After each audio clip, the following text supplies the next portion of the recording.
All right, we're finally live. It is the last weekend of August. Next weekend is Labor Day, which means that the summer is unfortunately officially over. Man, what a crazy summer it was. We have a lot to talk about, a lot of different things to break down. The summer box office, certain surprises, certain movies, certain things that people did not see coming, certain of the things that, we watched in general. I've got the Succession and Barry trio back together. I'm joined once again by Eli and Dustin. Guys, do you have anything to say before we start? No. It was a crazy summer, man. It was a crazy summer indeed. All that more on tonight's episode of the Talking TV podcast.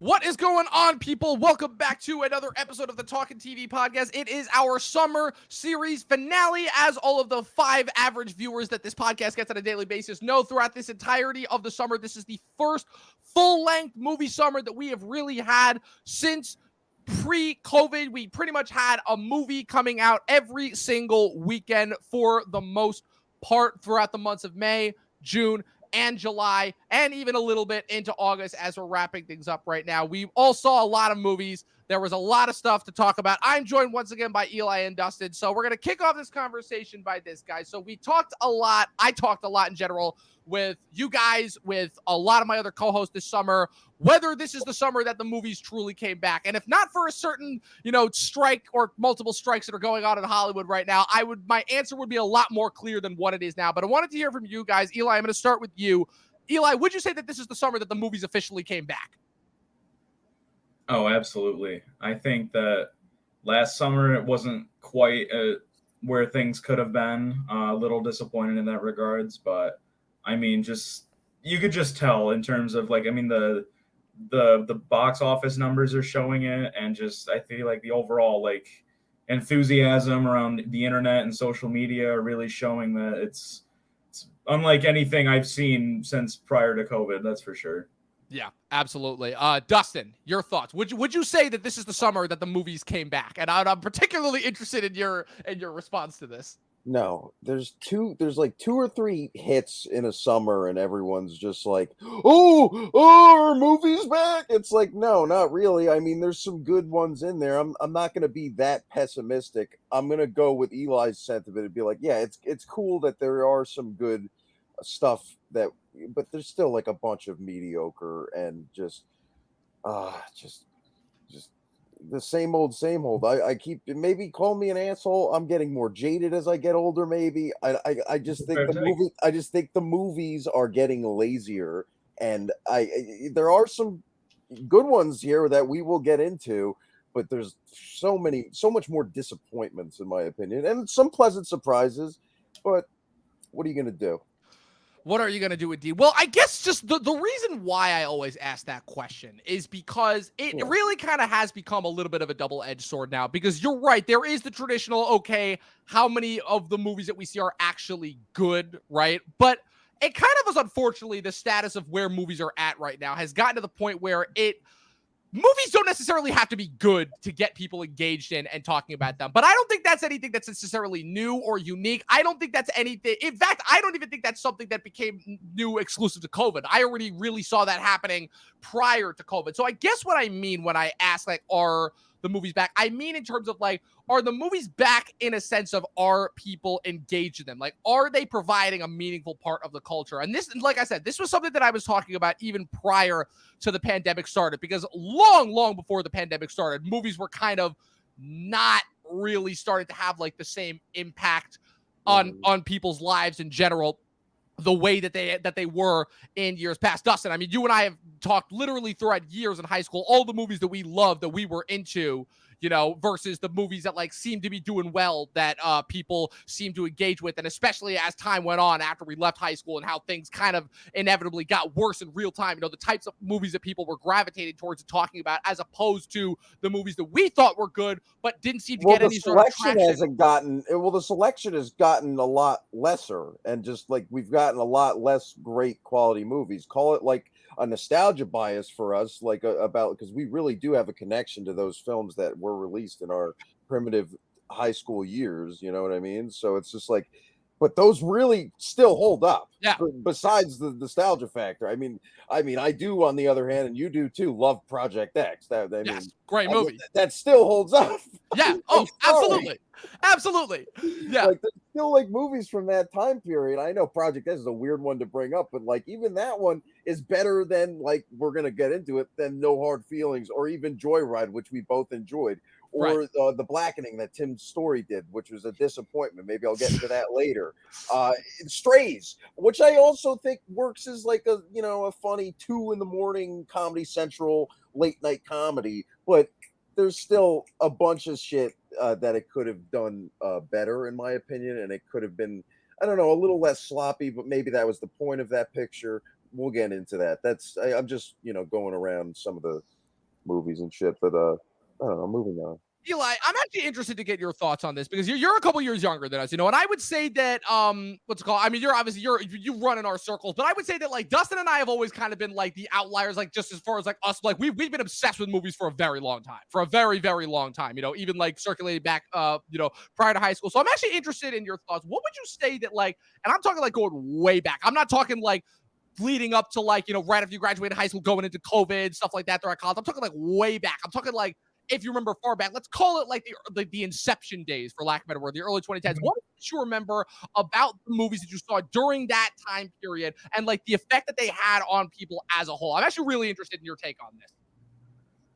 That's a good question. I think some of my, I guess, more memorable theater experiences were seeing like the last Harry Potter movie with some of my friends. I think, oh geez, I was probably like middle school when that happened. Yeah, because I remember that was about July of 2011. That was that last one. So yeah, that sounds about right then. And, yeah, man, wow, holy cow. I mean, I haven't always been obsessed with movies. I've always been very passionate about storytelling, but I read a lot of books, not necessarily just watch movies and TV as well. So I can really appreciate when like a book is able to transcend like feeling more than just on the page versus like, or when like a TV show or movie is able to give me like real emotion. I'd say Interstellar is definitely one of my. I really enjoyed Interstellar in the theater. I don't think I've ever like felt a range of emotions from watching a movie in the theater since I have like seen Interstellar. And obviously, like I'm just graduating from high school as like the whole Avengers Infinity Saga is ending. So that was me and my friends seeing all the movies like every single like month they came out. For right. Pretty much 26 Civil War to Endgame, we pretty much saw every Marvel movie opening weekend, and that was very fond memories through that. So, and that's obviously more like late stage. It's more about like the franchise by that point than it is about like the individual movie or like there's brand names behind it, and it's not necessarily about like creating like individual pieces of magic like Inception, which I think also is like we just need more Inceptions in my opinion. Right. And that's ultimately what it became, right? And obviously, again, we've had numerous people talking in the industry about this for years, is to move away, obviously, from not original storytelling, because original stories are still made. It's the move away from original stories on a scale that a lot of people can watch and access. Obviously, Dustin and I were very, very nostalgic about that time period. It's because, again, it's just that going to the theater used to mean a lot of variety. Usually when we talk about the golden days of, go to the movies, it was the fact that you could usually see like 5-6 movies and they would all be different. They would all be different. You would get like dramas and comedies and action movies, and obviously, the blockbusters were like, you would have the blockbusters, but they were a lot more few and far between and such, and now it's like everything. It's always like just kind of feels the same, and it just doesn't feel as original and as inventive and like worth getting excited about. And part of that might just be because we've watched almost every single movie that's come out over the course of the last decade, and like just in terms of like finding newer and more different things that kind of break the mold and break the status quo and really challenge the traditional storytelling modes are becoming more and more difficult to access. But I guess that in terms of like when I ask that when I pose the question of are the movies back, I guess what I mean is, do we have a variety? And in a sense, yes, Sure. we did. In another sense, we did not, because again, one could make the argument that this past summer was just the same as all the previous summers that we'd gotten pre-COVID. We just, actually had a summer worth of movies, which for me at least, I know that was worth getting excited about. But there's a variety. Worse than other years. I feel like there's always a variety of movies in every year. It's just dependent on the quality and whether those films aren't so derivative and cliched and just been there, done that, and whatever may have you. That's my point about that. Yeah. That's a fair take. Yeah. No, I agree with that wholeheartedly. Yeah. And I mean, if you're just covering the course of the summer, I mean, again, it has largely been franchise movies. This might be a little off topic, but I was thinking this the other day because I was watching In the Line of Fire again with my friend Frank, and that fucking movie holds up. That's a great movie. That you seen that? It's fucking great. I love Malkovich. Here's the thing. As soon as we we're done with In the Line of Fire, we watch Collateral. And then halfway through Collateral, I turned to Frank and I was like, you want to know the difference between these movies? This is shot digitally.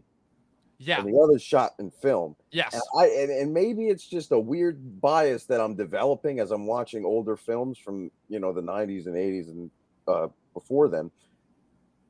Do movies just fucking look better back then? And they just the quality of filmmaking and just the practice and like the patience and the editing is just, it's so refreshing.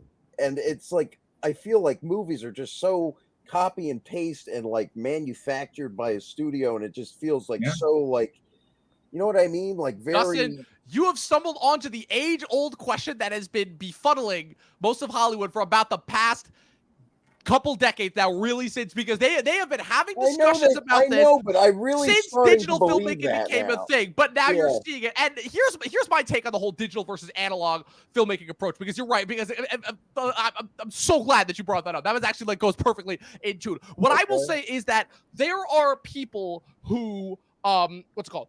There are definitely, obviously, yes, there are going to be the auteurs that are able to make magic with it. Your Michael Manns, your David Lynch's, your Lars von Trier's, the pioneers of digital stuff. But every other movie now looks like a fucking Netflix show. Exactly. You know what I mean? And that's or like what I'm an NBC show. What the invention of digital did is it made the filmmaking medium as a whole more disposable, is what it did. Because it made it that much more accessible. It made certain things that were very, very delicate and had to be, properly addressed and executed, or else it just would not happen. Now a lot easier. It made it a lot easier for a lot more amateurs to do it. And it made it a lot easier as opposed to back in the day when you would need specialists in order to operate certain equipment. Now you got to a point where it's a lot more easier and accessible to a lot of people. It's the whole argument as far as like, anyone now in our day and age could make a film because everybody's got a smartphone, right? That has a camera that arguably operates on the level, and like, obviously, yeah, we've made jokes about that, but like there is an element of truth to that because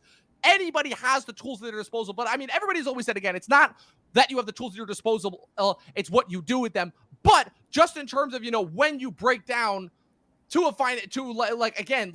that is going to be more difficult to make and use is always going to be more valuable, And so I guess in terms of the whole analog versus digital debate, that's the stance that I always take. Obviously, is there a thing of like, oh, nothing digital is good? Of course not. There's been so many amazing digital movies. Yeah. But in terms of, you're right, there is a big difference between every big budget movie that is made now, which they all kind of look the same, versus every movie. Like, you could get 13 different action movies all shot on analog film, and none of them could look the same. They would all have their own individual distinct look, whether it was the best auteur or like the most average working director, because everybody knew how to use the tools in a way that would make it look distinct. If anything, like I said, again, it's the degradation of film as an art form. And if anything, I feel like that's part of the reason why so many people are going nuts about Oppenheimer. It's not just the movie itself. It's what the movie stands for in terms of the whole filmmaking medium. Eli, I was blown away, but also really happy when it seemed like when I was talking to you and all of our friends upstate,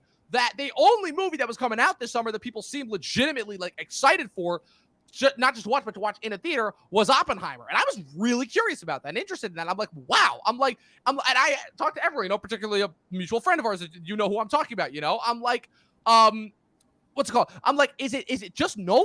Is that it? And he's like, no. He's like, Nolan, obviously, yeah, but it's like, it's the fact that like that movie seems like genuinely interesting and unlike anything that's being made. And I'm like, I can't fault with that logic. It's just I didn't think that people still thought or cared about that anymore. It's like I feel like just a majority of people now have been so conditioned by the franchise machine to only really accept and enjoy what it is that it pulls out, and it's just I'm not saying that like I can never be surprised by the fact that people do still want original ideas. I was just worried that like we had reached this point where it was kind of too little too late for people to still have an appreciation for original original ideas. And well, I will say is that if we're taking a look at the box office of this summer, right, you still have your plenty of franchise hits. You have you have another Marvel movie, Fast and Furious, another Spider-Man movie, another Disney live action, another Mission Impossible movie. Those make up a majority of the box office, and I'm looking at global box office. You've got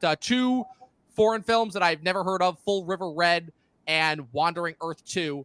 But the 2 highest grossing movies as of right now, as of far as this year, the Super Mario Brothers, yes, based on pre-existing IP, but is the first one in what is hopefully a franchise, and Barbie, which... Well, let's have the Barbie discussion right now, because I feel like all 3 of us are like on wide varying different axes of this. Eli, you want to take on that movie that I never in a million years would have expected. Dustin, you knew my thoughts going into it beforehand, but needless to say, you did not have the same reaction that I did. The fact that Barbie is, as of right now, I believe, I got to check the global versus the domestic totals, but as of right now, Barbie is the highest grossing domestic film in the U.S. right now. And how do we feel about that? I mean, that's cool and everything. I mean, it's cool that people wanted to see that movie and it had like a broad appeal, apparently. And then just to get my thoughts out of the way, I think that movie's good. I don't think it's great. I don't think it deserves a Best Picture nomination. I don't think Greta Gerwig deserves a Best Director nomination. I think, maybe you can make an argument for like the production design or like Margot Robbie and Ryan Gosling, obviously. And Ryan Gosling's incredible in it, who's such a great gifted actor in general, but especially a comedic actor. He's like sublime. That's how I judge actors, by the way, is as good how I see them in comedic roles, or if they're just as good, if not better than they are in dramatic roles, then that's a fucking good actor. And Ryan Gosling has been one of my favorites for well over a decade now. And it's hard not to love him. Yeah, it's hard really not to love every performance he gives. But this one in particular is just a breath of fresh air. Everyone in the cast worked. It's just when the movie tries to be preachy and like it doesn't really know whether or not it wants to be this surreal, like goofy 90s comedy or like this think piece that has like such one of the weirdest cut to credits / endings I've seen in quite a minute, and especially the doing a cut to credits for Ice Spice and Nicki Minaj song for this children's movie, and then they're talking about popping their pussies and shit. It's just funny to me, Yeah. but yeah, I don't think it's some girl boss movie. It's just like it's a movie about a doll who somehow turns into a human at the end. None of it makes sense. Also, right. No one wants to bring that up. None of it makes sense. Some people are saying it was like a ripoff of Elf. Kind of. Elf makes more sense than this movie. Yes. All right. If you want to talk about logic. So, like, if this gets a Best Screenplay nomination, I wouldn't be surprised. They've nominated way worse screenplays than this, but I digress. They nominated Shape of Water over I, Tonya. Okay, fuck them. I'm still mad at them. That's a movie I forgot about. I'm still mad at them for that. What, Shape of Water? Yeah, the amount of nominations exactly. that movie sucked. Yeah, not good. Not a good movie. Oh yeah, Dominic, now you be honest about Barbie. I like Barbie. It's like a 7, it's a solid 7.5 out of 10 for me. You gave it a 3 out of 5. You don't fucking like that movie, Dominic. No, I do not. I am not. I cannot say that I was a fan of the Barbie movie, but my grievances from it, and I know I've talked with a lot of people about this. My grievances are, you're right, from the fact that it makes no sense. It's the fact that I'm like, okay, because you're right. You basically everything that you just said summed up the reason why I didn't like it. Like, yes, would I be completely wrong in saying that the movie was not funny? Yes, of course. The movie had a bunch of hilarious moments, but that's just because Robbie and Gosling and the cast themselves And are Will Ferrell, everybody involved in the cast is so effing talented that there's no way there's no way that I wasn't going to enjoy some aspects of it. And the production design alone was amazing. No, my problem, it's funny that you compared it to Elf. I understand where the Elf comparisons come from. My whole thing was, I'm like, and I kind of figured this out from the trailer. I'm like, yeah, this is a dumber version of the Lego Movie, but the Lego Movie at the very least made fucking sense. This made no sense at all, and everything that they were trying to do, it's like, it literally, I was baffled by the fact that Greta Gerwig and Noah Baumbach, two very talented screenwriters and directors in their own right, both wrote this movie. Because I'm like, this movie literally feels like a movie that was written by a 5-year-old, and then they just used ChatGPT to just paste in all of the girl boss moments. That's what frustrated me overall, and that's why I didn't like it, and why I couldn't get behind it. I feel like this movie is a prime example of like when the studio, like you can tell the studio definitely intervened, and just I feel like it I don't know. Well, what's so funny about that, Eli? I'm glad that you bring that up, because I read about a month before this came out, I read an entire profile piece that GQ did with Greta Gerwig and Mattel and talking about the making of this movie. And apparently Greta Gerwig met with the CEO of Mattel, who is a female, by the way. I will have I will have everybody out there know, they were trying to make all these jokes that like Mattel is run by all men. The CEO of Mattel is a female.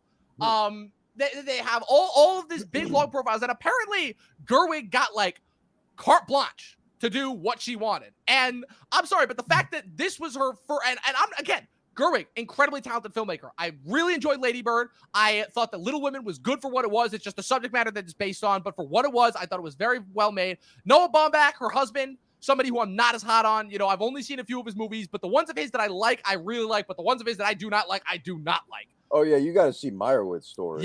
Yeah, Meyerowitz Stories is really good. I like that one. But it's Squid and the Whale and all of his ones that he did in between Squid and the Whale and Greenberg that I still have to see. But But yeah, no, I like Greenberg and I like Meyerowitz Stories. I'm 50-50 on Marriage Story. I do not like his movie that he did last year, White Noise, at all. I think that movie's a colossal waste of time. But that being said, that's my issue with the movie. It's not that it's not for any of the girl boss feminist moments. I mean, I really never like when that stuff is in movies in general, but that's always because it's preachy and over the top and distracts. Which this kind of was. It really was. To pretend like it wasn't, I think it would be a mistake. Using the Snyder cut as the punchline is like ridiculously obnoxious. Yes, and like not in good taste for them to make fun of that. They were the ones that fucked over that movie, and that they're doing that joke in spite of it. It's just really sour to me. Yeah, but, exactly. It's a solid, enjoyable movie. I think your problem with it is that the tone doesn't really come together. No, it doesn't. Those goofy moments don't really warrant all of like the seriousness it tries to like force into it. Very difficult to gauge the themes. Yes, I would agree. Eli, what do you think about this movie? I enjoyed it for the meme, I guess, to put it. Okay. A lot of people, believe it or not, pretty much every person that I ever talked to this movie about is a guy, because none of the girls I know ever wanted to actually go see it to begin with. Which is kind of funny and interesting, because the number one thing. My own girlfriend outright refused to just see it with me, no matter how many times I begged. So, I don't know. This was. No girls really wanted to see this movie. I'd say when I saw it, about 80% of the people in that theater were men. So, if not more. Which is hilarious for me personally, because every single person that let me specify. Every single female that I told that I didn't like, I bet you can immediately guess what their response was. I bet you guys can immediately guess what their response was. It's so predictable. You're a misogynist? No. Surprised enough, no. That, it's not made for you. I'm like, I'm pretty sure the average amount of people that saw this movie was more heavily skewing male than female, if I just had to guess. From my perspective, definitely. Yeah. I don't know. When I saw it, there was mostly girls in the theater, so I don't know what you're talking about. But like, this movie, when girls say that to you, Dominic, that they're saying it's made for women and gay men. That's so Twitter. Yeah, exactly. This movie is Twitter's favorite movie. That's why it made so much money and everything. And Twitter had an ambush campaign against Flash, and that fucking tanked. just solely because of allegations and not because this is the one superhero movie they picked apart the visual effects for, when every fucking movie you could do that for now. Yes. It's just ridiculous to me. Yes, absolutely. Could not agree more, especially given the fact that, I mean, and I talked about this with Dontre last week on Blue Beetle, the fact that, like, they put all, and this is nothing, and this is not an indictment of the movie The Flash itself, but the fact that they put all of their money into promoting it only to then, like, again, lean into the Twitter backlash, and then they wonder why that movie bombed to begin with. You know, so like I said, it's very interesting in terms of, again, Eli, it's interesting that you bring up the whole meme movement, because again, that also ties into, in a weird way, kind of the whole other side of the current movie phenomenon post-COVID, is that it really does seem to be like that movies now, especially movies that want to do well, live and die by the meme, you know. And I talked to a lot of people as well about the whole Barbenheimer thing. And, you know, I remember I was talking with the guy the other day. We were talking about Christopher Nolan and everything. And he was saying that that Oppenheimer would not have done the money that it has done so far if not for the whole Barbenheimer thing. And I'm like, there is an element of truth to that for sure. But the only other thing to keep in mind is the fact that Warner Brothers, in addition to all their other ambush tactics that they've done before, Warner Brothers deliberately placed Barbie on that release date as an FU to Nolan, because Nolan has had that release date. The only movie in the last decade and a half since The Dark Knight that he has not released in that late July release date is Interstellar. That's the only one, which came out in November. Every other movie that he's released since The Dark Knight has come out in that late July release. So he's had that release date. He left Warner Brothers after the whole Tenet, not Tenet, but after the whole HBO Max debacle of 2021. Took Oppenheimer over to, which he had, I believe he had just been writing the script, over to Universal. And again, he had that date booked up. And Warner Brothers placed Barbie there as an FU to him. And then the whole Barbenheimer event spiraled, obviously. And again, nobody could have possibly predicted that movie would have gone the way that it gone. But it feels like almost every single movie major success story, and part of this is because it's just where the economics of movies were going, both as a result of COVID and both before COVID, obviously the intrusion of streaming with everything. But it always feels like every single like major success, it's never expected anymore. It's always a surprise. You know, like looking back at, like, I feel like another big example is the Sonic movies, you know, where obviously, yes, Sonic is a property that had a very built-in fan base, but would that movie have gotten as much attention and eyes on it if not for everybody making such a big deal about the Sonic design, you know? Now I thought at the time that was just something that only the diehard Sonic fans would care about, but apparently it was a much bigger deal than I thought, because it really made a difference in terms of the movie's box office, and it even allowed the sequel, which came out last year, to do even better. You know, now it's still one of the bitchiest things that's ever happened in my opinion. No doubt. But I'm saying that, like, it is worth noting that those are the things that seem whether movies are successful or not. I'll be honest with the Sonic movie. I didn't plan to see it, and like the shitty design of the character was one thing, but when the studio actually went around and listened to the feedback and they redid him, right, that honestly got me a lot of respect points, and I went to go see it after that. And whereas beforehand I really didn't care. So you can make an argument that it was going to be a massive flop because of that reaction. Because you know why? Ghostbusters was the same fucking thing. Is that but they couldn't prevent that from being a failure in the way that Sonic could have. So it's like that would have been an utter failure if they kept that design, just because of how crybaby whiny they were. So yeah, they got your respect and everything, and yeah, that's kind of cool, but it sets a bad precedent for studios to like react like that when the people don't like their trailers over shallow reasons, which was a shallow reason. Is like, oh, the design's not good enough. Oh, fucking get laid. Well, again, because in fairness, again, I feel like we're dancing on two opposite sides of the fence here. Because again, we can nitpick all day, like certain designs, you know, again, appeal to certain fan bases, whatnot. You know, again, the first movie still sucked, is my point. The second one was all right. Well, but again, we're not talking about whether the movies are successful or not. It seems we're talking. Well, I'm sorry, I rephrase that. We're not talking about the movie's quality. We're talking about what seems to get people engaged in movies. What seems to get them engaged. And as of right now, in the year that we are living in the year of our Lord 2023, that's the answer. Sure, if that's what you want to call it, but.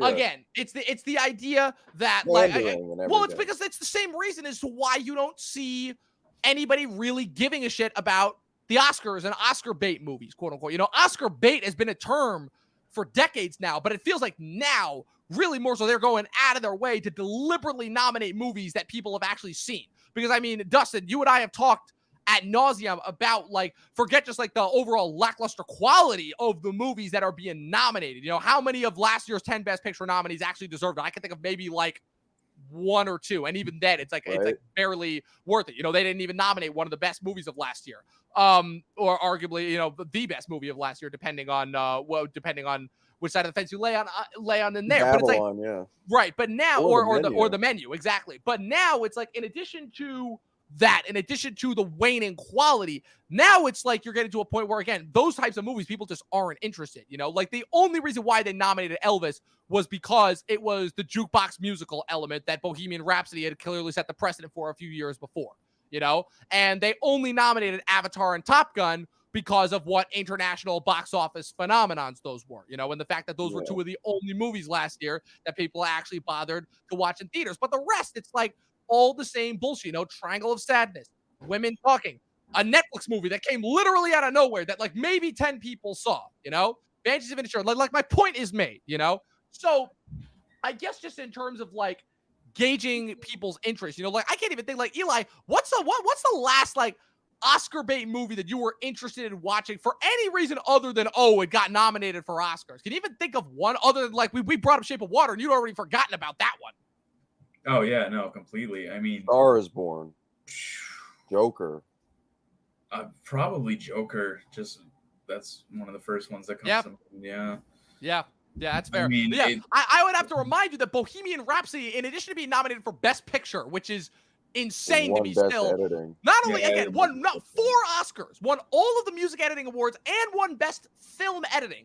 One of the worst edited films I've ever seen. The Academy so wanted to nominate Bryan Singer, but they couldn't. They couldn't. They just couldn't. They just could not. They're like, we can't go that far. I still think it's weird. I think The Usual Suspects going 2 for 2, like with screenplay and supporting actor. And supporting actor, but nothing like. Did it get any other nominations? No, I don't think it did. I mean, I'm gonna have to check, but I don't think maybe editing. Maybe check, maybe Google, maybe fact check that one. But yeah.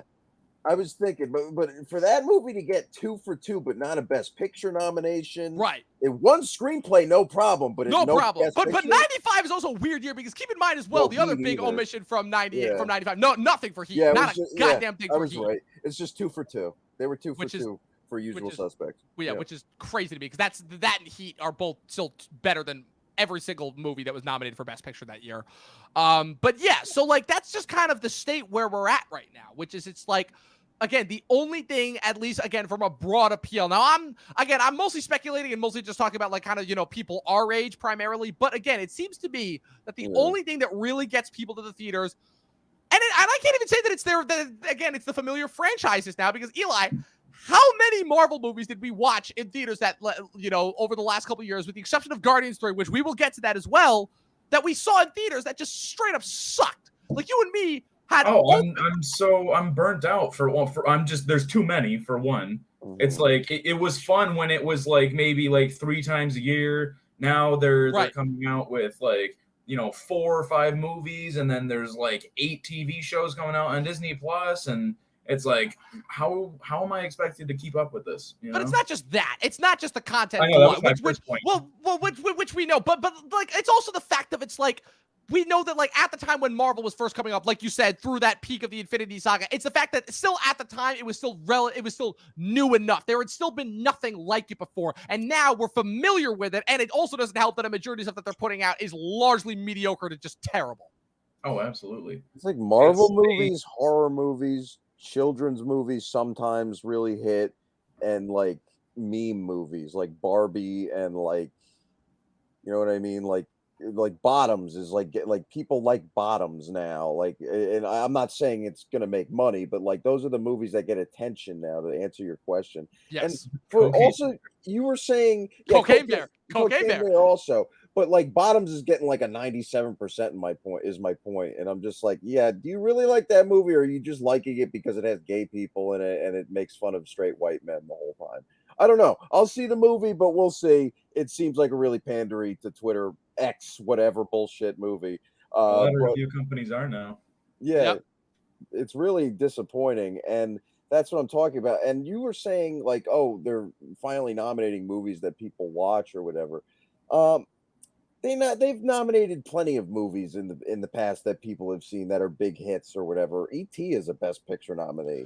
Right, but I'm Raiders of just the talking Lost in like Ark, recently though. Those movies, you're right, but you're well, talking like again, those are 40 years ago. yeah, Back when a majority of the movies, people in general just watched across the board. It wasn't yeah, just Raiders and E.T. A lot of the movies that were sure. nominated for Best Picture were movies that people watched in theaters when they Mhm. came out. Yeah, and I guess you could blame COVID for that for the last couple of years, but like even the ones you're talking about, like the movies that people saw last year that were nominated for Best Picture, Top Gun Maverick, yeah, but who cares that guy? Like you and I don't like that got nominated for Best Agreed. Picture. You know Agreed. what I You and mean? I don't. But there are Yeah, a lot of people, almost everybody that I talk to, who loves that movie. Eli, you're a fan of that movie, right? sure, I'm a but fan. like I don't absolutely love it, but I do recognize it as a good movie. Best Adapted Screenplay nomination. Yep. I wouldn't go that far, yeah. But it yeah, got it got it. nominated. It got Yeah, nominated. yeah. Yeah. And I Eli, feel fun like fact. that the weight of Tom Cruise behind that, like, puts it's like kind of hard to not do it at times, Dude, especially with the current state of things. people were straight faced last year saying that Tom Cruise was a lock for Best Actor nomination. This was Yep. going on until December. Yep. It's true. It's true. It was maddening. It is true. Eli, to put this in perspective, one of the co-writers of Top Gun is a guy named Aaron Kruger, and that guy wrote 3 of the 5 Michael Bay Transformers movies. And Scream 3. And Scream 3, the worst Scream movie. I don't want to define a writer by their worst movie, because there's a lot of things that can happen aside from writing to make a movie bad, I feel like. True. Whereas, and it depends on a lot of things. I feel like Michael Bay sets up his movies to where the writing really doesn't matter, and it's just giant CGI blobs. But his movies are still incredible, though. His movies are still incredible, though, for the most part. Ones, but Let me put it this way: when I watched all of Michael Bay's movies, I realized there were far less misses than there were hits, as I originally thought. He does statistically he hits more often. It's just a matter of certain movies play more to his strengths than his weaknesses. But bringing it back to the box office, I think it's safe to say though that overall, I think that if there was one movie besides Oppenheimer, right? Because everybody's already had the discussion. Everybody already has their thoughts on Oppenheimer. I think that if there was one movie that across the board pretty much hit in terms of both, checking off all the boxes, people loved it. People went to watch it. It made a lot of money and people were talking about it for weeks on end.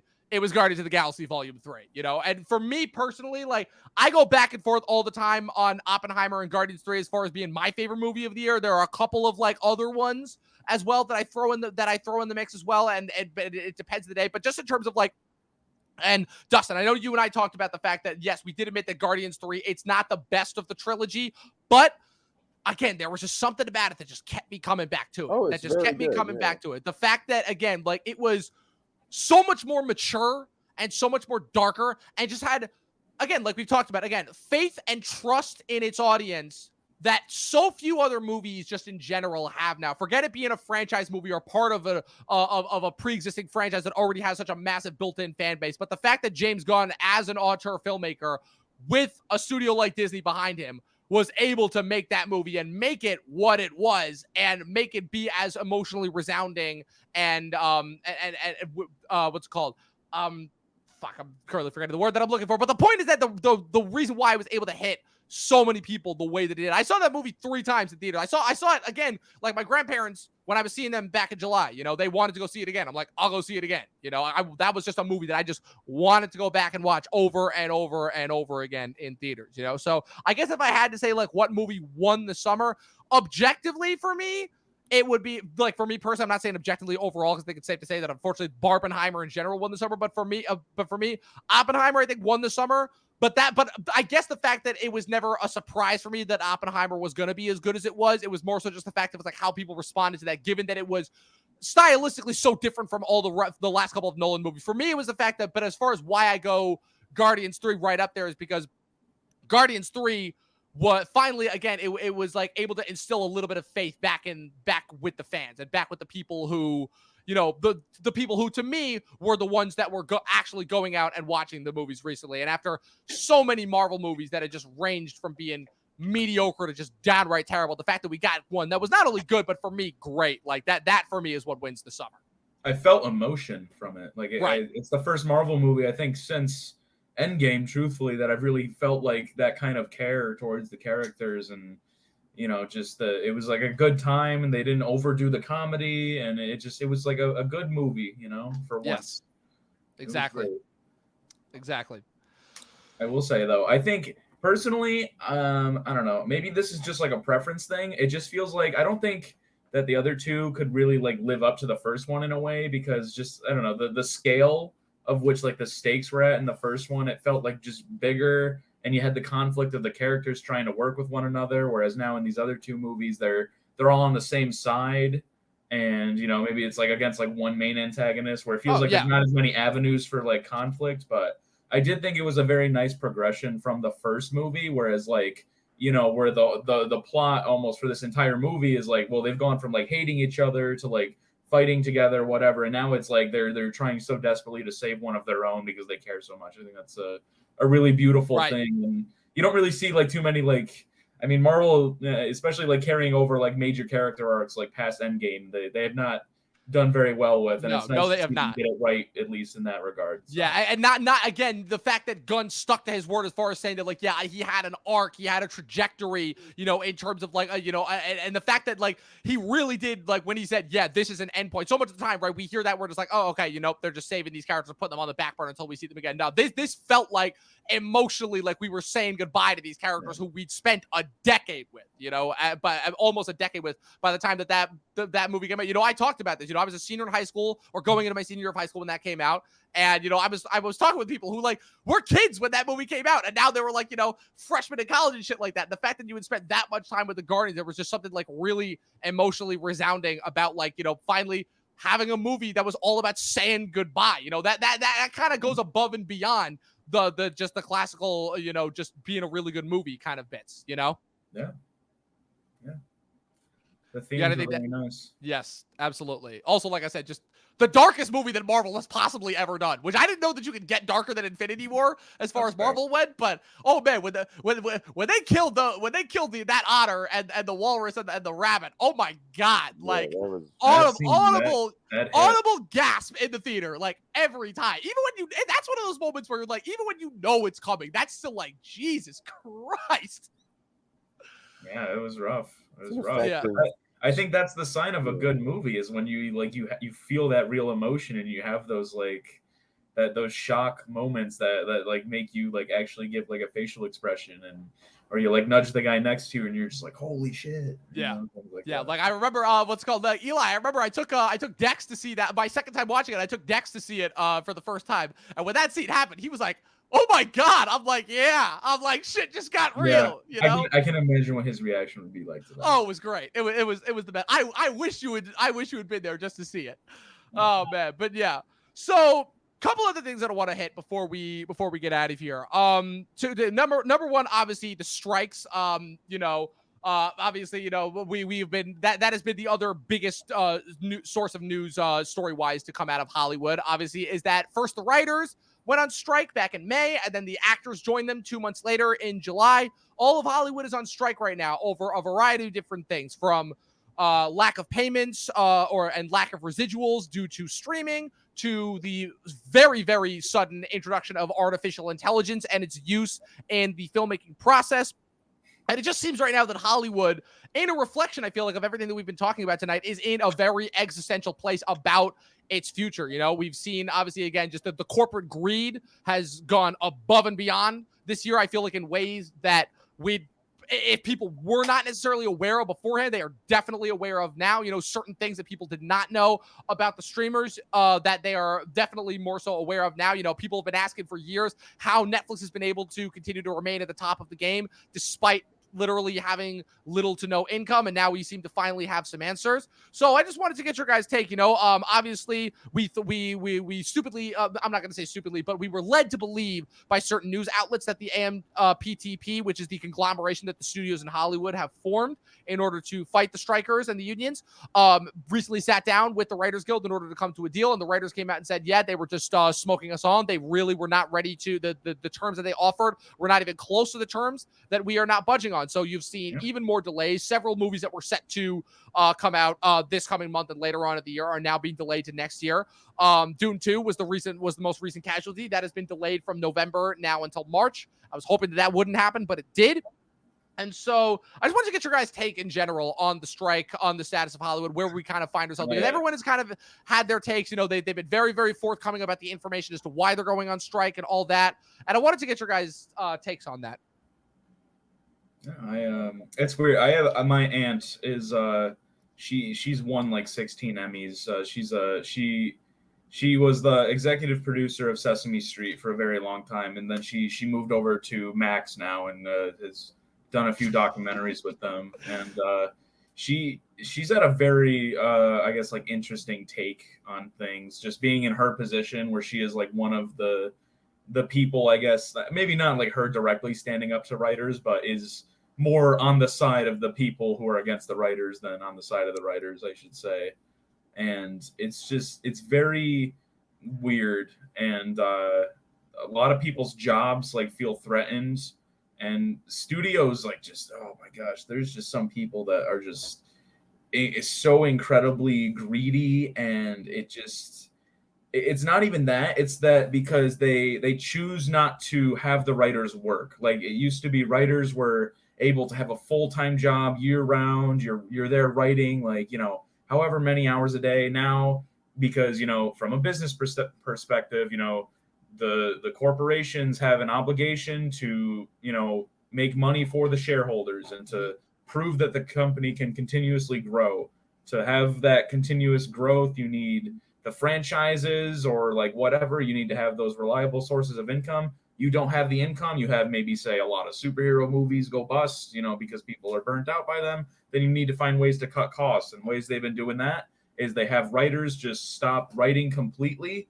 Like throughout the movie process, you write the script and then boom, you're done. You don't come back as like to advise, because there's always some post-production things that, you need to bring in the writers. Like, what do we change here? And I feel like that's contributed to the quality of a lot of movies in recent years, is because they're just not bringing those writers back. They have them just write the script and you're done.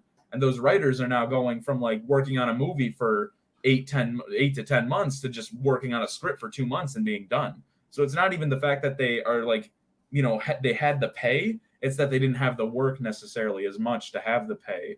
And it's just been very frustrating for a lot of people in that position, and just for really everyone, because it's the people at the top that just don't want to give out a few extra dollars compared to the pool of wealth that they've accumulated, and it's, I think I saw something where it's like they only have to adjust like the payment for the executives like less than 2% to meet all the demands. And I think that's the crazy part. Right. And then you hear about all these executives getting these multi-million-dollar yearly quarterly bonuses, which is because it shows how what's the word? Just like disassociated they are from like the working class, because they don't see them. They don't live in their neighborhoods, right?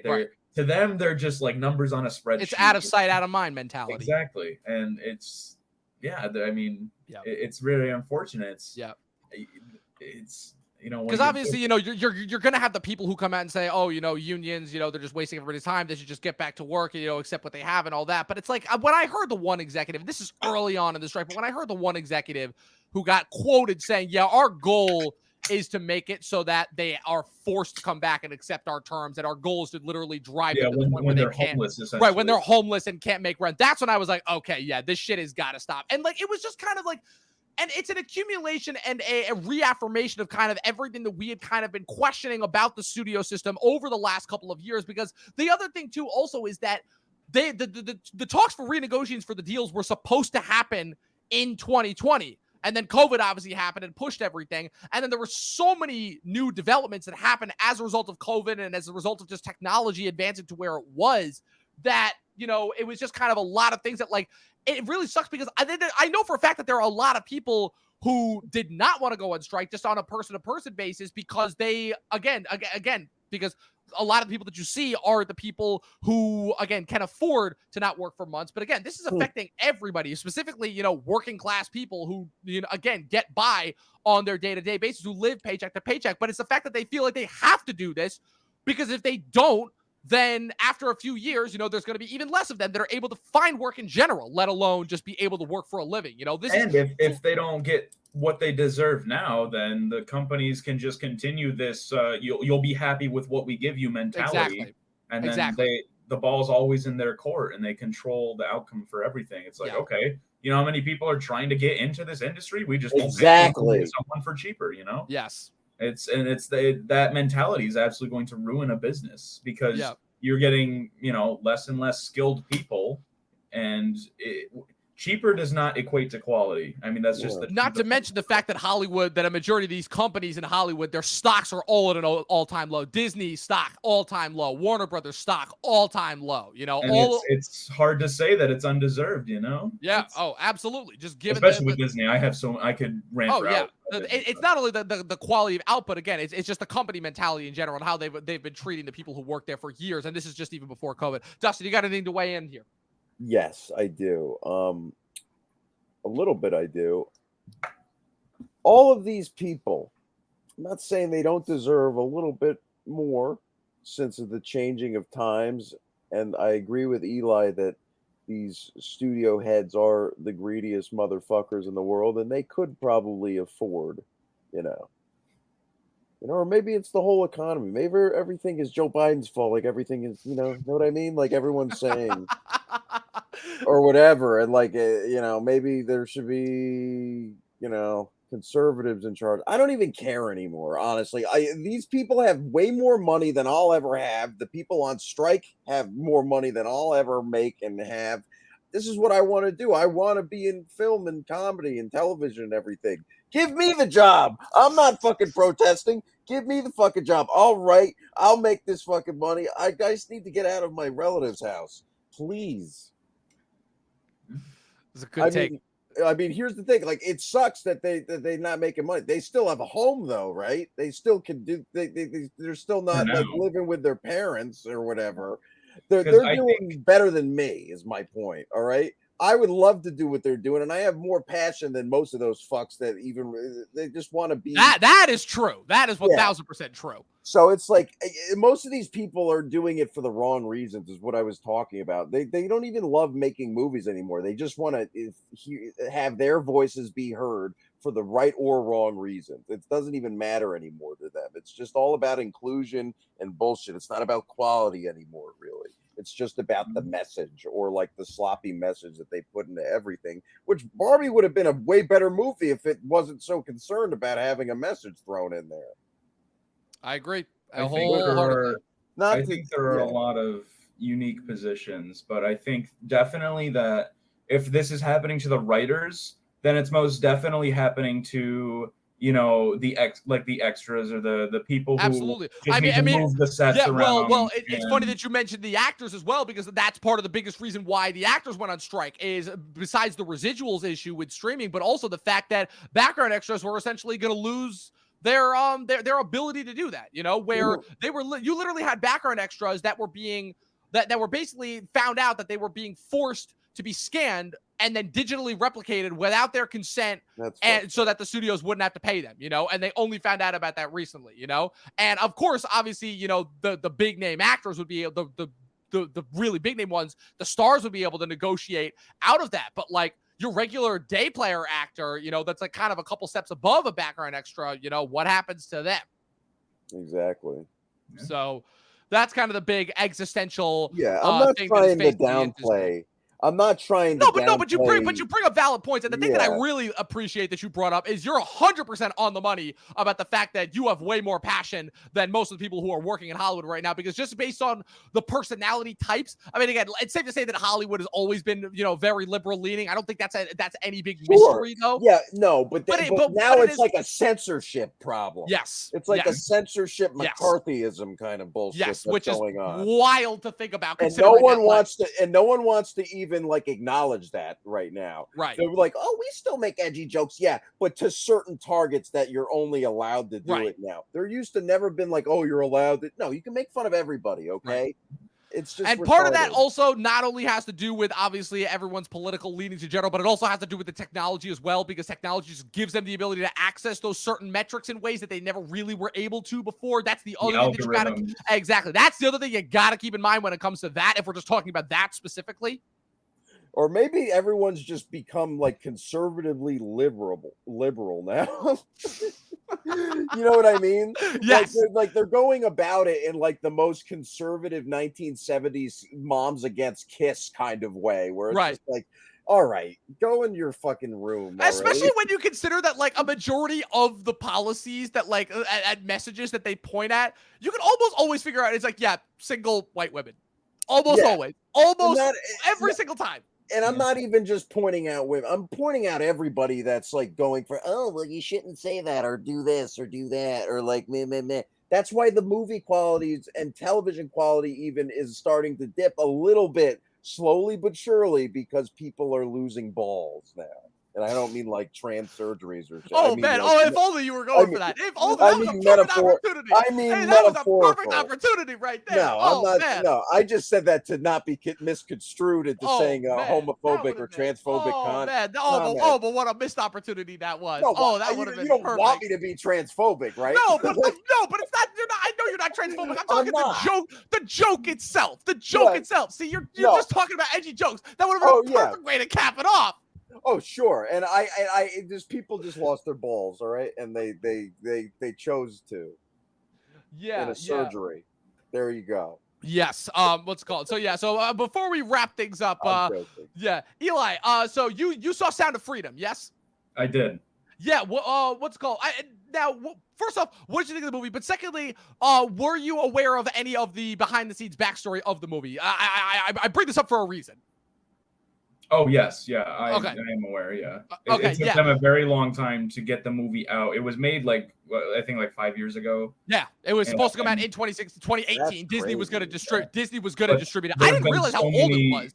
Roadblocks. And especially when you think about, like Harvey Weinstein and like all these in recent years where like the story of like these rich elite people like being parts of like sex trafficking, like it's not hard to see why this movie ran into so many roadblocks. Right. And I do think it's funny because one of the movie's biggest funders was also just arrested for sex trafficking. Right, exactly. Which, again. And it shows like even like just... Notice how they had... Well, because it's funny that you mentioned that because notice how the movie was like kind of gaining momentum as like kind of like the anti-Hollywood movie. It's like, yes, finally a movie made completely outside of Hollywood control is finally starting to get some attention and recognition. And then one of the producers gets arrested. Christian movies, though? It's every single Christian movie, but it's the fact that this one was finally like breaking through into the mainstream a little bit. This is really kind of the first one. I think the only one that like semi sort of did that was this movie, The Shack, that came out a couple years ago with Sam Worthington. I remember seeing trailers for that. And then there was that. Money, and then exactly, that's what I mean. These movies are almost exclusively made by fundamentalist Christians for the fundamentalist Christians, right? But it's the fact that this one was like the first one to like break through the mold a little bit and have a little bit of a mainstream appeal, despite all of the powers that be in, despite all the mainstream media news outlets trying to slander it as being a QAnon movie. But then, of course, one of the producers gets arrested, obviously, for child pornography. It wasn't a producer. He was just like a funder. Like he'd help donate money. Right, one of the financiers. Yeah, it's wild. Overall, I thought the movie was actually like pretty good. Like it doesn't try to glorify the agent as like some hero, and like he I mean he is, but he's not. It's not like a superhero where it's like this like big showdown and he like makes the ultimate sacrifice. It's like, no, I mean he rescued some people and that was his job, and he faced some hardships doing it, but it's more about the business itself of sex trafficking and how it easily that people can be like taken advantage of in that regard, and how just in some parts of the world it's just rampant and just like it's everywhere, and there's so many avenues that people take to do these things.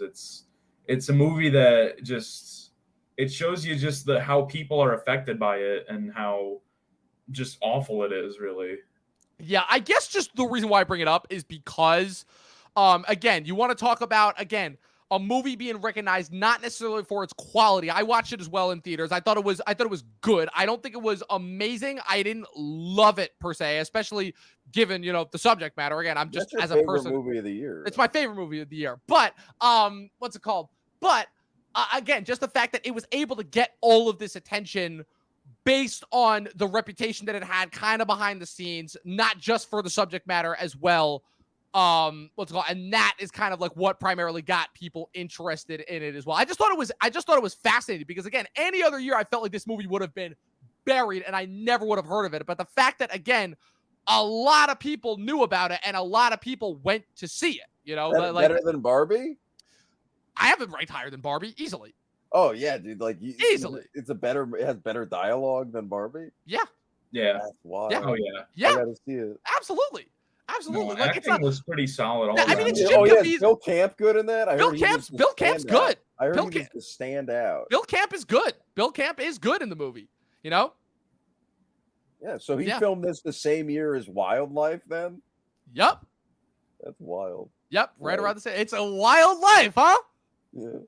Boy, it's a wild life. Oh, dude, man. when he said that in the movie, I screamed laughing. That was the funniest part of that fucking movie. I screamed laughing. Oh, man. That movie's in the Criterion collection. That's insane. That's fucking insane. Paul Dano's directorial debut, everybody. It should have been a lot better. Oh, man. Anyways, we're going to wrap it up here. But before we get out of here, I just wanted to know, what is your guys' for both of you guys, we'll start with Dustin this time. What is your overall takeaway from summer of 2023? And what's any movie you want to give a shout out to, hot take, anything of the sort? Now's your time. Go. All right. Well, the Barbenheimer shit, like you guys were saying, it was a cool little experiment. I mean, it's not the first time two movies have come out at the same time. So, whatever. People are trying to do that with Saw 10 and Paw Patrol 2, and they're calling it Saw Patrol. And as far as best movie of the summer, I really liked Oppenheimer a lot, but it's Teenage Mutant Ninja Turtles, Mutant Mayhem. Yes, that was indeed also a great movie. That's my of fun. favorite movie of the year because the animation is just, in my opinion, while grittier, it's more satisfying than the latest Spider-Verse installment. I thought it had a better, more succinct edit. It didn't feel overlong. I thought the characters were all well utilized. It had like a fresh twist on the antagonist, and it really set up a great franchise, in my opinion. It had a great fresh cast. It didn't cast any adults as like the Teenage Mutant Ninja Turtles. It actually had like a nice fresh set of kids. Now I sound like one of the fucking child traffickers in Sound of Freedom, but yeah, I love those kids in this movie. My favorite movie of the summer is a kids movie, everybody. Sorry. But the soundtrack's phenomenal. Has some of the greatest needle drops I've heard in a minute. Like the No Diggity needle drop is better than Pitch Perfect, like the entirety of that movie. And I just loved it. And the scores, Trent Reznor, Atticus Ross. I mean, Paul Rudd. I love anything with Paul Rudd. Paul Rudd's my favorite. And Ice Cube was great. Jackie Chan was great. That was my favorite movie this summer. Theater Camp and Blackberry right behind it. Loved it. Love those movies. Those are the best movies of the year. Yes, indeed. Eli, what's it called? Your overall takeaway from summer of 2023 and your hot take / favorite movie of the summer. I mean, Barbenheimer, great. Enjoyed both, even if Barbie obviously wasn't like spectacular, but overall the ride, I would say, was definitely worth the hype. And let's see, what's another one? I will give a shout out to No Hard Feelings, which I went into not expecting it to be good, and I was invested enough, and I would say it's decent. Definitely was a little surprised by that. So not horrible. I think my favorite movie of the summer is probably the Spider-Verse movie. I thought that was just absolutely phenomenal. I mean, just that had pretty much everything I wanted in a movie, to be honest. I think they're doing a really great job with this Spider-Verse series, and I'm excited to see how they finish it off with the next one. Yeah, I mean, I was a little disappointed by the Mario movie, to be honest, as someone who's played half of almost every Mario game that's come out in the last 20 years, basically. I felt like just with all that you have in the Mario world, they really dumbed down the scale, and they really could have done just so much more with it, I feel like. But surprisingly, I didn't hate the voice acting in it, which I really thought I was going to. So I mean, yeah, it had its moment. It's still a good movie in my opinion. I think it just could have been so much more, and I would say that's my biggest disappointment with it. But I kind of knew that going in, that it wasn't going to be what I hoped it to be. Yeah, my biggest thing that I was impressed with the Mario movie was just the animation and how accurately they captured it. But in terms of the look, honestly, the fact that I straight up just didn't hate that movie, especially given that it came from Illumination Studios, was already a surprise to begin with. As far as my biggest hot take of the summer, I mean, not too many, other than the fact that, but I don't know if this is a hot take, that The Flash wasn't really that bad. In fact, I quite enjoyed it as well. I think the biggest thing that movie had going against it was just, again, the marketing and Ezra, and the fact that everybody was just, again, ready to destroy that movie before it even came out and before it even had a chance, and obviously, all the jury rigging and behind the scenes going on in DC and everything. But I didn't hate that movie. I also quite enjoyed Blue Beetle as well. Ninja Turtles was awesome. This is probably the best August for movies, at least that I remember, in quite a while, because August is traditionally a pretty horrible month for movies. And what else? What's another hot take that I had? The Idol really wasn't that bad. It was actually pretty good up until the very rushed finale, just as far as hopping over to TV for a brief second. Already talked about Oppenheimer and Guardians 3. There was something else that I was going to bring up as well that I am currently drawing a blank on.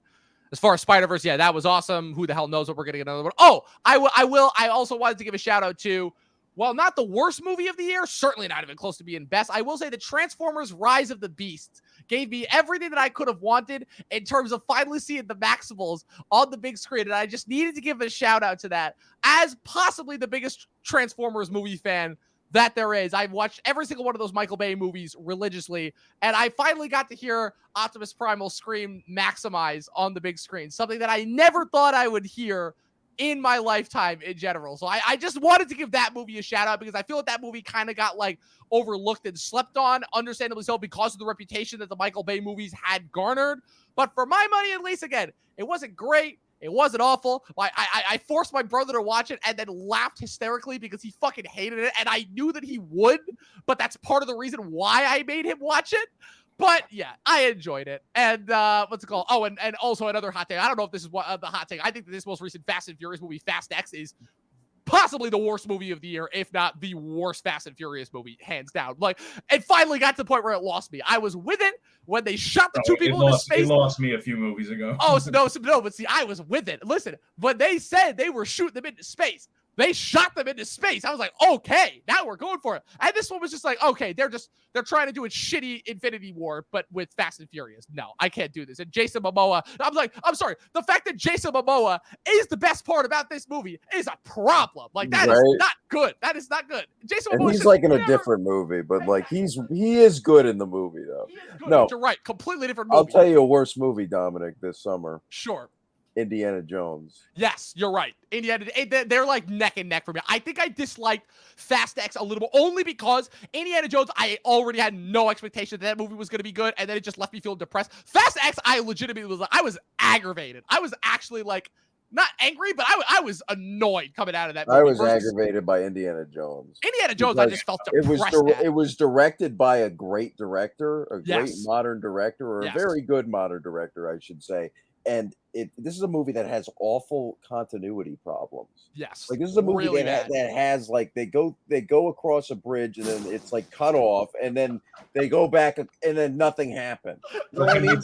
Like a movie directed by James Mangold shouldn't have that problem. And to me, Louis Leterrier didn't have a problem like that in Fast X. That's as true, dumb as but that fucking movie was, that's true. and it didn't have condescending fucking Phoebe Waller-Bridge the whole time going, "I'm better because I'm a woman." Harrison Ford. That's true. It's like That's shut true. the fuck up. And that little autistic-looking kid, like whoever that like goofy-looking kid was, who flew a plane his first time. I know exactly. And he did it perfectly. Yeah, that's an embarrassing movie. He's on the corner of the poster going, yeah. This movie sucked. It should have ruled, and it or sucked. We talk about how the antagonist like should have absolutely been decapitated at the start of the film and just was fine. Yeah. And, yeah. Right. Oh, right. With the that's fucking just something that just bugged me. Yeah. Like, yeah. His head That's should be gone. you're you know what? You're right. That was what I knew. I'm like, oh, we're in trouble. We're in trouble. Another movie where Hollywood is like, you know what? Mads Mikkelsen is an amazing actor. Let's just make him another fucking generic villain. Yes. It's like, what are you doing with him? Yeah. I think it's funny because I actually think I saw a meme earlier today that was like all of like the biggest Mads Mikkelsen parts in the last like kind of 10 years. And I think the only two where he didn't play a villain, and this is gonna make you laugh. One was Rogue One. Do you guys want to take a guess as to what the other one was? It's only one other where he didn't play a villain, and this is gonna blow your minds. Let me think about this. Another round, right? No, I'm talking Blockbuster. Oh, I don't know. Clash of the Titans with Sam Worthington. I forgot he was even in there. Exactly. Dude, the amount of people that are in that movie. Did you know Nicholas Hoult is in that movie? Yeah. Liam Cunningham from Game of Thrones is in that movie. Luke Evans is in several deleted scenes. Like, I gotta rewatch that movie. I remember actually really kind of liking that movie when it came out, even though it's not good. But it's all right. It's mediocre. It's all right. That's another Louis Leterrier. He's a good fucking director. The most underrated movie of Phase 1 of Marvel, The Incredible Hulk. The most listen. I will die on this hill. The Incredible Hulk is one of the best Phase 1 movies, and for me, one of the better MCU movies as a whole. One of the best. It's one of 5 or 6. There's more than 5. There's more than 5. You know there's more than 5. Ang Lee's Hulk is better. Is Iron Man 2 counted in that? No. Is that still Phase 1? Oh, no. Oh, wait. You mean Phase 1? Oh, yeah. There's 6. Oh, you're talking Phase 1. I thought you meant... it's definitely better than Iron Man 2. Oh, yeah. I thought that you meant in terms of just... in terms of...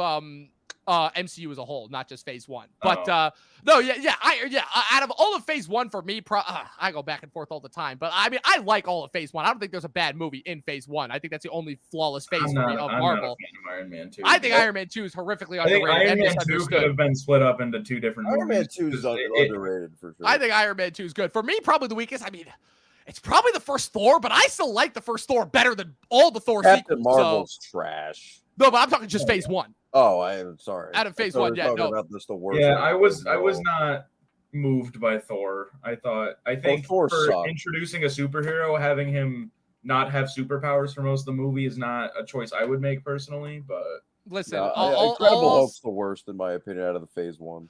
Listen, all I'll say is that everybody who doesn't like the first Thor does not understand that that's the trajectory that was needed for that character in order to be relatable. And it's possibly the best thing that I've ever seen Kenneth Branagh direct, which is not saying much because Kenneth Branagh's a really shitty director in general. And yeah, I'll just say that it moves me, that movie, every time I watch it. So yeah, first Thor, misunderstood. That's fair. Chris Hemsworth's portrayal is what saved that character. You know what I mean? He's the reason why we kept seeing that character is because Chris Hemsworth was the perfect person for it. He was just stuck in a really generic origin story with really obnoxious sound design. Awesome sound design. But yeah, so with that being said, that is where we will leave it off. That is our summer series finale and summer recap episode. We got a couple of interesting, fun episodes coming in the next couple of weeks. in order to take up the space where we would have had movies. But now that we don't, we will be having some fun bonus episodes. You guys will be seeing that in the next couple of weeks before we resume for the fall movie sesh leading up to the Oscars. Dustin, Eli, thank you both so much for coming on. This is a blast talking about it. Dustin, where can the good people follow you on the interwebs? You can follow me on YouTube, Mr. G Movie Reviews, or you can go on Letterboxd, Dustin Mason, and they can go on X or Twitter. Fucking X. Fuck you. I love it. I got to come up with a better joke for that one because my last joke was really not that good. I could do better. Eli, where can the good people follow you on the interwebs? Yeah, I still just have an Instagram. I plan to start a soccer podcast this year, which it's becoming a closer reality month by month. Not quite there yet, but if you want to shoot me a DM, talk about movies, my handle is E_Holicky, like it's spelled on screen, 45. That's E_Holicky 45. I talk about a whole bunch of things.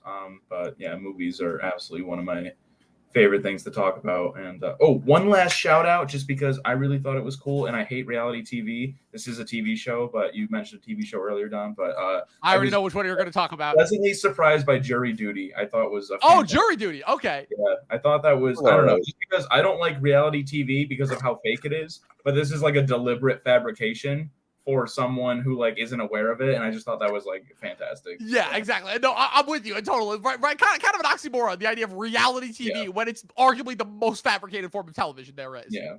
Kind of funny, but I enjoyed it. I enjoyed it quite a bit. Yeah, Jury Duty I'll be looking into for sure because that definitely seemed because I didn't really know what that was when I first heard it.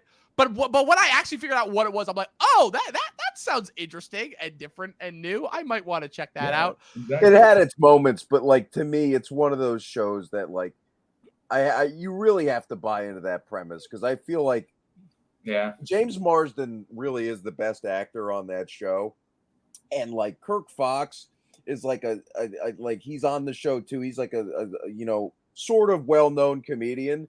So like they could have never had a person like you or me on that show because like just the way people were acting on that show though, I was just like, this is not a person that like I would have like figured it out like this. We're on like some sort. I think the whole point was it was supposed to get more and more ridiculous, and I know, but the fact that he just kept going with it, it was like any normal person would be like, and I like figure it out within the first episode. Like just the way the lawyer was acting on the other side, like how he was fumbling everything, and just the way everyone's cadence on that show was just a dead giveaway for me of just like, I would have figured this out in like a second. Like if I was the guy, they just got a dumb guy, but it's nice that at the end they give him money and everything. I would have been really mad if they didn't do that, but it doesn't mean the show was amazing. I mean, the show's worth watching just for James Marsden. I mean, really. Yeah. I'll have to look into it and give it a shot, because I've heard a lot about, and James Marsden getting an Emmy nomination. I think that was the biggest source of surprise for me. He needed a career boost anyway because he's you mean outside of Sonic? Outside of fucking Sonic, and that they bash him for it all the time in that show. Oh my god! Right. That's a good little running gag. Wasn't he originally supposed to be playing in Once Upon a Time in Hollywood deleted scenes? He was supposed to be playing Burt Reynolds in Once Upon a Time in Hollywood. Oh yeah, I saw him. I heard those scenes. There was a reason why those scenes were cut. I told you that because it was not good. Yeah, indeed. Well, you guys can follow me with everything going on at Movie Nerd Reviews across all platforms. Be sure to follow the official Talkin' TV podcast across all platforms, including X. I hate that I have to say that now. Subscribe to us on YouTube. Follow us on Twitch. What's it called? This episode will be available on Spotify and Apple Podcasts tomorrow morning. And be sure to stay tuned for all of our fun little episodes that we have coming up. The year is 2/3 of the way done, which is absolutely insane to think about. But we are not even close to being done. So with that, from myself, from Dustin, from Eli, 12 seasons in a short film, and watch more fucking movies. We'll see you guys next time. Yeah.